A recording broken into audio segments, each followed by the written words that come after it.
Joining us live for some reaction is the Shadow Trade and Tourism Minister, Kevin Hogan. Kevin, thanks for your time this morning. So do you have, or what concerns might you have about trade in particular? As we know, Boris Johnson was very pro-Australia. Trade deal with the UK was the first one after Brexit. That seems to have struck a few road bumps of late. What concerns, if any, do you have moving forward with the new Prime Minister? Yeah, well, obviously there are a few concerns, Pete, but obviously they'll be overcome. So, yeah, look, what happened with Brexit, we had the great opportunity to become a good trading partner with the UK again. So we were very excited about that. The previous government, our government previously negotiated a good free trade agreement with the UK. Boris Johnson, as you said, was a very strong supporter of that. We've had the Trade Committee over there raise a few questions about it. There's obviously a few vested interest groups in the UK arcing up about this deal. So the Trade Secretary is meeting with the Trade Committee this week, so we hope they will allay those fears. But I think I mentioned last time we spoke about this, I think it may be a good idea for our Trade Minister to go to the UK to talk to some of those people on the Trade Committee who have reservations about this to make sure this deal we want this deal enforced by the end of the year.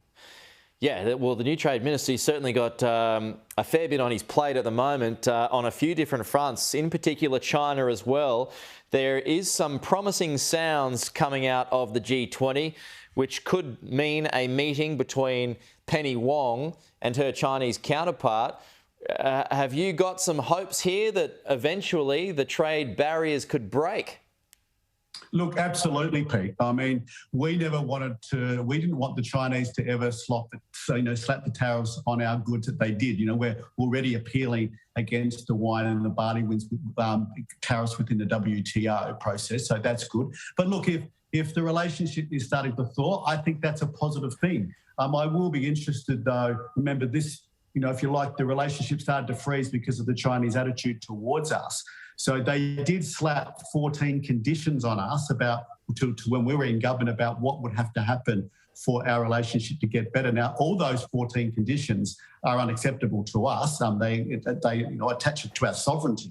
So, look, I'm pleased that the relationship is thawing, but I'm interested in what are they still saying about these 14 conditions and what are Labor saying about those 14 conditions with this relationship thawing. Okay, just a final one here on foot and mouth. Passengers arriving from Bali, they're all going to be screened over the potential outbreak of foot and mouth here. How close are we to a major problem of foot and mouth here in Australia? It's not here yet, it should be said. No, we can't overstate the threat of this. The estimates on this, if we got foot and mouth disease in Australia, the cost would be up to $80 billion to our economy. So this is huge. I think the measures the government has put in, the biosecurities, the increased biosecurities over the last few days are good, but I think they do need to do one more thing definitely and look at another. The thing I think they should be doing straight away as of today is starting to decontaminate all footwear that people are wearing and bringing into the country. That's a way. The disease lasts about 2 or 3 days. So an easy way to pick it up is footwear. A lot of the cattle and a lot of the animals over in Indonesia and Bali are very domestic, so you come across them. You don't have to be on farms to come across them. So I think that has to happen to all footwear. And I think we look at, I'm not saying we do it today, but I think we look at the potential that any person who comes back from Bali or Indonesia to Australia has to stay in the city for 2 days. I think that's something that we look at because we cannot have this outbreak in Australia. Well, look, I think we need to look at I think the footwear should happen today. I think we need look what we did with COVID, Pete. I mean, we locked people down for 2 weeks because we saw the threat to livelihoods and we saw the threat to life. This one isn't the threat to life, but the threat to the economy is big, and I think it's something we need to look at. Okay, Kevin, appreciate that. Thank you. We'll talk to you soon.